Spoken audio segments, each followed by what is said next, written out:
Technology ક્ષેત્રની અગ્રણી company એપલે ભારતમાં તેના ત્રીજા વેચાણ કેન્દ્રનો પ્રારંભ બેંગલુરુના મોલ ઓફ એશિયા ખાતે કર્યો. મુંબઈ અને દિલ્હી બાદ દક્ષિણ ભારતમાં આ એપલનું પ્રથમ અધિકૃત વિક્રય કેન્દ્ર છે, જેનું નામ એપલ હેબ્બાલ રાખવામાં આવ્યું છે. આ કેન્દ્રનો શુભારંભ 2 સપ્ટેમ્બર 2025ના રોજ ગ્રાહકો માટે કરવામાં આવ્યો હતો.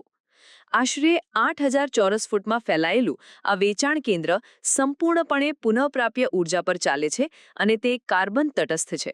અહીં 70થી વધુ કર્મચારીઓની એક ટીમ છે જે ભારતના 15 રાજ્યોમાંથી આવે છે અને ગ્રાહકોને એપલના ઉત્પાદનો વિશે માહિતી અને તકનીકી સહાય પૂરી પાડશે. કંપનીના વરિષ્ઠ ઉપાધ્યક્ષે જણાવ્યું કે આ કેન્દ્ર બેંગલુરુની નવીનતાની ભાવનાની ઉજવણી કરતું એક સામુદાયિક કેન્દ્ર બનશે.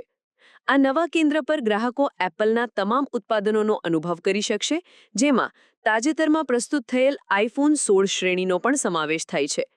આ ઉપરાંત અહીં ટુડે એટ એપલ નામના મફત શૈક્ષણિક સત્રોનું પણ આયોજન કરવામાં આવશે, જ્યાં ગ્રાહકો તેમના ઉપકરણોનો શ્રેષ્ઠ ઉપયોગ કેવી રીતે કરવો તે શીખી શકશે.